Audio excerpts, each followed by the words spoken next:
नहीं जी, हम किराए के मकान में रहते हैं। ऐसी हो गई कि इस जीवन में प्रभु ने हमारे को गौ माता की सेवा में लगाया हुआ है। तो गौ माता की सेवा कैसे करते हैं? क्या वहाँ पर आपका गौ माता की सेवा मतलब किसी एक एक गौ माता के पास जाके करते हैं, या कोई आपने वहाँ व्यवस्था गौशाला जैसी कोई आपकी वहाँ पर चल? जी, प्रभु ने एक गौशाला बना के दी है जिसमें हमें ग्वाला रखा है और हम सब व्यवस्था जैसे प्रभु भाव बनाए ऐसे व्यवस्था बनाने के संयोग करते हैं। 1-2 साल में ऐसी घटनाएं हुई हमारे सामने गौ माता की कि गौ माता बीमार हैं। किसी को फ़ोन किया कि आ जाओ, इसको कुछ ले जाओ या कुछ करो। आ नहीं पाए, लेट हो गए, गौ माता ने शरीर छोड़ दिया। फिर देखिए, जब गौ माता शरीर छोड़ देते हैं, नंदी महाराज शरीर छोड़ देते हैं, उनको कचरे में फेंक दिया जाता है गांव के बाहर। उसको बहुत ख़राब परिस्थिति होती है जो कहना भी उचित नहीं है। तो ये सब देखते देख के हम चाहते थे कि गौशाला कर ले, पर अपना कोई सामान, हमारा खुद का ठिकाना नहीं है, हम क्या गौशाला करेंगे। फिर ऐसी घटना दूसरी बार हुई तो ऐसी हुआ कि भगवान कुछ मदद करें, हम कुछ कर लेंगे। तो हमने गौशाला का आयोजन किया, एकदम अपने हाथों से वो नारियल के पेड़ से पत्ते काटे। कुछ दोस्त हमारे साथ सम्मिलित हुए और अपने हाथों से खंभे गाड़े, नारियल के पत्तों से कुछ उपड़ा बनाया।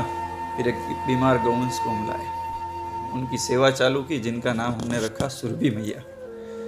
और एक यजमान हैं हमारे जो पथमेड़ा गौशाला से जुड़े हुए हैं, तो उनसे हमने बात करी, क्योंकि उन्होंने हमें बहुत प्रेरणा दी थी गौ माता की सेवा के लिए कि गौ माता के बिना ये जीवन ही व्यर्थ है और ये पृथ्वी जो है, ये सृष्टि हो, पूरी गौ माता के ऊपर निर्भर है। तो उन्होंने हमें खूब प्रेरणा दी थी। उनसे हमने बात करी कि हम ये चाह रहे हैं, ऐसा प्रभु हमें संकल्प दिलवा रहे हैं कि ये सेवा करें, तो व्यवस्था नहीं है हमारे पास, क्या करें। उन्होंने कहा कि कोई भी सेवा कार्य शुरू करने से पहले आपको व्यवस्था करने की ज़रूरत नहीं होती है। आप सेवा शुरू कीजिए, व्यवस्थाएं अपने आप में हो जाएगी। तो हमने मंत्र बनाया, आगे बढ़े, गौ माता की कृपा होती रही। आज धीरे धीरे धीरे करके हमारे पास 1100 गोवंश है। जो भी बीमार गौ माताएँ होती हैं उनको हमारी एम्बुलेंस के द्वारा ले आया जाता है गौशाला में।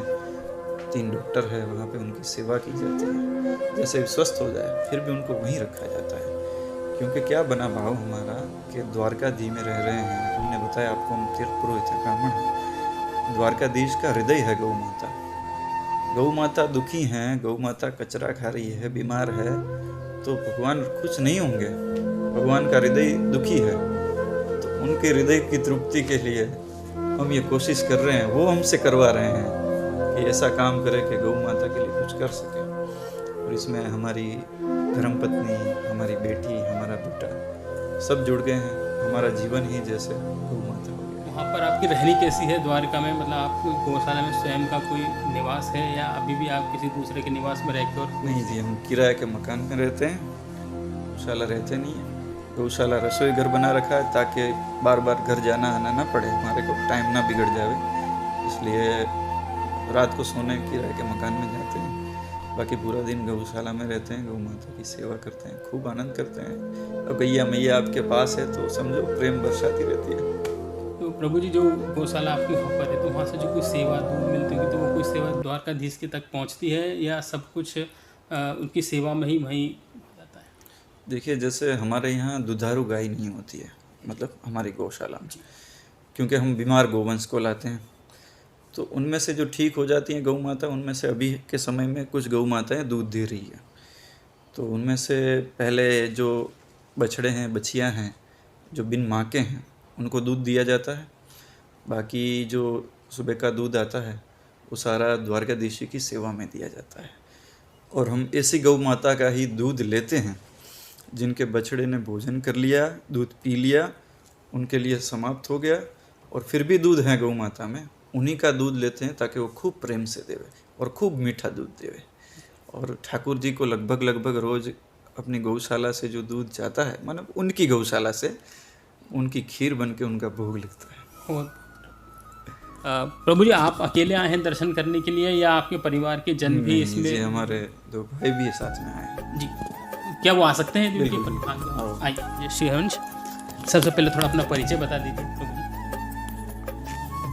हम लोग द्वारकाधीश से हैं। भगवान द्वारकाधीश की भूमि के ऊपर में तीर्थ पुरोहित कार्य करते हैं। सभी लोग भक्तों की यात्रा पूरी कराते हैं और भगवान द्वारकाधीश की ऐसी कृपा हुई कि राधा रानी का दर्शन करने का अवसर, वृंदावन आने का अवसर दिया गया और बाके बिहारी लाल के बुलावे से यहाँ तक आने का अवसर प्राप्त हुआ। जो गो सेवा वहाँ पर आप कर रहे हैं तो उसमें भी आप सभी का योगदान रहता है और सब सेवाएं अपनी वहाँ पर कर देते हैं। हाँ, किसी ना किसी रूप से हम सेवा में जुड़े हुए हैं, ठाकुर जी की कृपा से, राधा रानी की कृपा से। कोई घटना आपके पास इतनी ऐसी? देखिए, इस तरह की घटना तो कई सारी हो चुकी है ठाकुर जी के दरबार में, राजाधिराज के।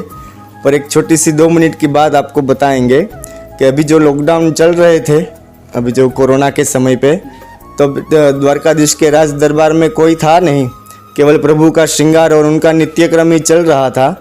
तो हम बाहर खड़े हुए थे वहाँ पर में, और श्रृंगार चल रहा था प्रभु का, और हमारे हृदय में ऐसा भाव आया कि अभी प्रभु को मोर पंख लग जाए एक, तो क्या आनंद हो, उनके ठाकुर जी के दर्शन करने में खूब आनंद आ जावे। तो जो स्वयं पुजारी थे, जो श्रृंगार कर रहे थे गर्भगृह में, वो गर्भगृह से बाहर आए निकल कर, और स्वयं पुजारी ने ही हमको पूछा कि प्रभु जी, इसके ठाकुर जी को एक मोर पंख लग जाए तो क्या क्या क्या कृपा, क्या क्या आनंद आएगा कि नहीं। मैंने कहा हाँ, क्या आनंद आएगा, क्या आनंद आएगा। तो बस वही है, श्री राधे श्री राधे। प्रभु जी, आपका कोई ऐसा अनुभव, बिल्कुल दिव्य वाला अनुभव कोई ऐसा हो जो आप बताना ठीक समझते हैं? गौ सेवा कर रहे हैं गौशाला में, इतने अनुभव होते हैं कि उनकी कोई सीमा नहीं, उनको बताया नहीं जा सकता है। जितना बोझ हम उठा के घूम रहे हैं कि ये मैं कर लूँ, ऐसा जितने समय तक भाव बना तो हो नहीं रहा है, और हम दबते जा रहे हैं।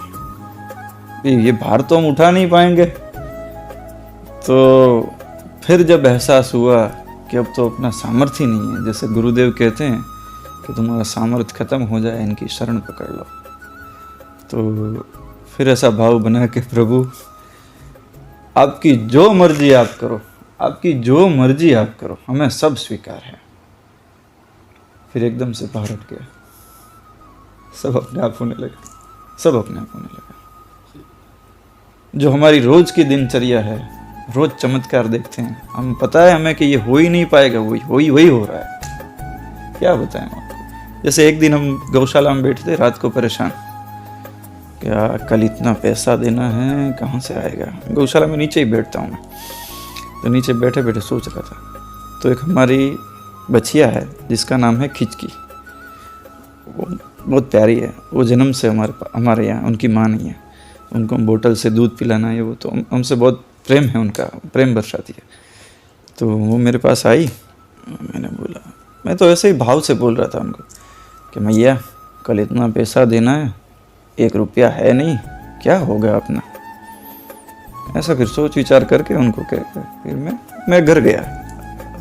12-1 बजे की बात। तो 2:30 बजे मुझे मैसेज आया बैंक का कि आपके अकाउंट में इतने पैसे आए हैं।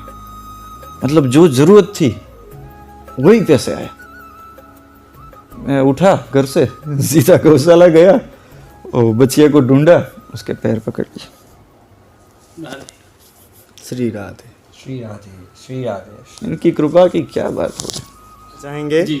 प्रभु जी का ऐसा भाव है, श्री जी कृपा से, राधा रानी की कृपा से, कि जो भी अपने घरों में कुत्ते वगैरह पालते हैं, वो न पाल करके गौ माता को पाले, और घर घर में गौ माता आए और सुबह उठकर उनका तिलक वगैरह हो, आरती हो, उसको भोग लगे, उसी का प्रसाद पाए, और तो आदमी लोगों की मति जो है वो बदलने लगेगी, और श्री जी खूब कृपा करेगी उनके परिवार के ऊपर। तो ऐसा भाव है बस के यही रखे। हमारे श्री जैसा राधे। पापी हम किसी को समझते ही नहीं हैं। हम इतने पापी, फिर भी गौ माता के निकट जाने से हमें ऐसा बना देते हैं अगर, तो आप सब तो आगे हैं, तो आप पे तो गौ माता खूब कृपा जल्दी कर देगी। तो हम चाहेंगे, सच में ये संदेश देना चाहेंगे कि जैसे गुरुदेव भी कहें गौ माता के लिए कि वो सारी सृष्टि की माँ है, ऐसा नहीं है कि सिर्फ हमारी है। तो हर कोई अपनी जिम्मेदारी से एक एक गौ माता को अपने घर में रखे। गौ माता को पालना नहीं, वो हमें पालती है। तो सबको ही रखे, और जो ना रख पाए वो, जैसे हमारी गौशाला है, निराश्रित गौवंश को हम रख रहे हैं, ऐसी कई गौशालाएं हैं, उनमें कोई ना कोई गौ माता को गोद ले ले। जैसा जिनका सामर्थ्य, 1 गौ माता रखें, 10 गौ माता रखें, 50 गौ माता को गोद ले ले, उनका निर्वाह का खर्च दे देवे, वो गौशाला की सहाय हो जाएगी, तुम्हारा धर्म बच जाएगा, गौ माता की कृपा हो जाएगी। जय जय श्री राधे श्याम। आप लोग के उद्देश्य जो गौ सेवा आप कर रहे हैं, कृपा पूरी बनी रहे गुरुदेव की, श्री कृष्ण की, द्वारका धाम की, और सब मंगल में हो, सबके जीवन में सद्भाव आए, सब ऐसी हमारी आपसे श्री राधे श्री राधे। हे हार। आप सभी को प्रार्थना है कि गौशाला द्वारका जी आओ, श्री माधव गौशाला में जरूर पधारे और हमको सेवा का मौका दे। श्री राधे। श्री राधे। जो प्रभु जी की गौशाला है उसकी लिंक हम हमारे डिस्क्रिप्शन में शेयर करेंगे। जो भी उसके बारे में दर्शन करना चाहें और जानकारी लेना चाहें तो उस लिंक पर वो सारी जानकारी उपलब्ध रहेगी। डिस्क्रिप्शन में वो लिंक उपलब्ध है।